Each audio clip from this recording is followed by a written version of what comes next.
એ રમલાભાઈ, મેપાભાઈ, રવલાભાઈ, એ હવને રામ રામ. અરે રામ રામ, રામ રામ. એ રામ રામ, રામ રામ. એ હંધાઈને રામ રામ. હું એલા રમલા, હમણાં હું નવા જૂની છે. એ નવી આવતી નહીં અને જૂની જાતી નહીં. ઈ હાસુ હો તારું. એ બધાયને એમ જ હોય. ગઈકાલે મેં મારી પત્નીને ફોન કર્યો કે તને પિયર ગયે 10 દિવસ થઈ ગયા, તું તો મને યાદ જ નથી કરતી. મારી પત્ની કે હોતું હશે એવું કાંઈ? મને ચારે બાજુ તમે જ દેખાવ છો. તુવેરની દાળમાં, ચોખાના દાણામાં, ઘઉંના લોટમાં. સાલું મને તો આંચકો લાગ્યો. હું ધણી છું કે ધનેડું? એ હા ભાઈ હા, એ કાગડા બધે કાળા જ હોય. એ તારી વાત એકદમ હાચી હો ભાઈ. એ બીજી એક વાત કહું. એકવાર હું મારા હાહરે ગયો. સાસુમાએ 8 દિવસ સુધી પાલકની ભાજી ખવડાવી ને 9મા દિવસે પૂછ્યું, એ જમાઈ રાજ હું બનાવું? પછી તો મેં કહી દીધું, ખેતર બતાવી દો, એ હું જાતે ચરી લઈશ. ઓહો હો હો હો, ખરેખરી કરી તે તો. અરે હું હમણાં મારી પત્ની સાથે શાક માર્કેટમાં ગયો તે ઈ મને કહે 2 કિલો વટાણા લાવ. મેં કીધું લઈ લે, એમાં હું પૂછવાનું હોય? તો મને ઈ કે પૂછવું તો પડે ને, આ વટાણા ફોલવાના તો તમારે જ છે ને. યો કરો વાત. અરે બાયોની ક્યાં માંડો છો? આજકાલની પડજાઓ પણ જુઓ ની. મારી ટિંડોળના હાથમાં મોબાઈલ આવ્યો એટલે બસ પતી ગયું, સમજી લ્યો. આપણી સાથે વાત કરતા હોય અને કોકનો ફોન આવે એટલે હાલવા જ માંડે. એલા આપણે કાઈ ખેતરના ઉભેલા ઝાડિયા છીએ? એને મન તો આપણે એવા જ હોય. એને તો મોબાઈલ આવ્યો એટલે કરલો દુનિયા મુઠ્ઠી મેં. ધીરુભાઈ અંબાણી જ જોઈ લ્યો. એમાંય આ જીઓ આવ્યો ત્યારથી છોકરાઓ તો આપણો જીવ લઈ ગયા છે. અરે એનું નામ જીઓ નહીં પણ મરો એવું રાખવું જોઈતું તું. એ મોબાઈલ આવ્યો એટલે કેમેરો ગયો. એ મોબાઈલ આવ્યો એટલે ઘડિયાળ ગઈ.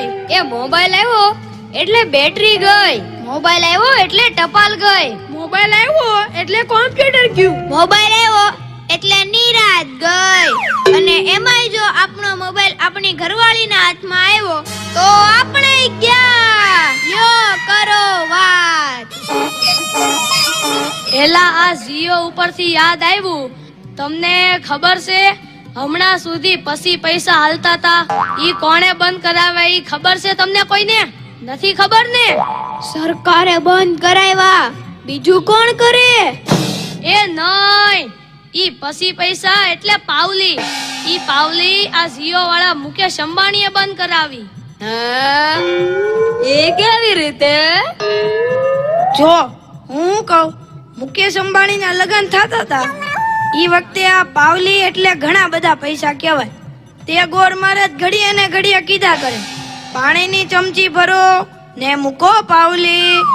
ગણપતિ પૂજન કરાવે ને કે મૂકો પાવલી. એક ફેરો ફરે ને કહે મૂકો પાવલી. બીજો ફેરો ફરે અને કે મૂકો પાવલી. તેલા મુકેશને એટલી ખીચડી કે આખો દેશ મને મુકેશ અંબાણી કહે છે ને આ ગોર મહારાજ મૂકો પાવલી કરે છે. મોટો થઈને આ પાવલી બંધ ન કરાવું તો મારું નામ મુકેશ અંબાણી નહીં. અને જુઓ એને બંધ કરાવી કે નહીં. અને ઈ મોબાઈલ ને કારણે છોકરા કાઈ બગડ્યા છે. જાણે મોબાઈલ જ એનો બાપ ને એની માં નો હોય. એ તો હજારો વંદન કરીએ ઓલા શાસ્ત્રીજી મહારાજ ને કે જેમણે ગુરુકુલ જેવી સંસ્થાઓ બનાવી, છોકરાને સંસ્કારના પાઠ ભણાવ્યા, એ જીવનભર મા બાપની સેવા કરવાના ઓરતા જગાડ્યા. આજે આ ગુરુકુળના છોકરાઓ ભણી ગણીને મોટા થયા તોય પોતાના સંસ્કારને નથી ભૂલ્યા, મા બાપને નથી ભૂલ્યા હો. અને આપણા છોકરાની તો વાત જ ના થાય હો. એ વરાસા મોકલ્યો હોય તો તાબીએ જઈને બેઠો હોય, અવેડાના ડાટા કાઢી નાખી એવા હોય. કાલે મેં ઓયલા પહલાને કીધું કે તારો છોકરો પથ્થરના ઘા કરે છે, કોઈને વાગી જશે. પહલો મને કે ઈ મારો છોકરો નહીં, ઈ તો મારો ભાણિયો છે. મારો છોકરો તો તારા બૂટમાં પાણી ભરે જો. એ લાટા પાટા શણગાર કરીને સ્કૂલે મોકલો હોય ને ઘરે આવે ત્યારે પલળેલ કાગડા જેવો થઈ ગયો. મારા ટીનિયાને સાહેબે પૂછ્યું કે 15 ફળના નામ બોલ. ટીનિયો કે એક સફરજન, બીજું એક ચીકુ, એક ત્રીજું પપૈયું અને 1 ડઝન કેળા. થઈ ગયા ને 15 ફળ. લ્યો કરો વાત. અરે આપણા છોકરાની વાત મૂકો તડકે, આપણી જ વાત કરો ને. ઘરે છોકરાનો જન્મ થાય એટલે એની માં કે નાક તો મારા જેવું છે, બાપો કે એની આંખો મારા જેવી છે, કાકો કે એના વાળ મારા જેવા છે હો, મામો કે હાસ્ય મારા જેવું છે. એ છોકરો મોટો થઈને જ્યારે ના કરવાનું કરે ત્યારે બધાય કે ખબર નહીં આ હરામખોર કોના જેવો છે. હવે તો ભગવાનને એક જ પ્રાર્થના કરવાની કે ગુરુકુલના બાળકો જેવા આપણા છોકરામાં પણ કાંઈક સંસ્કાર આવે.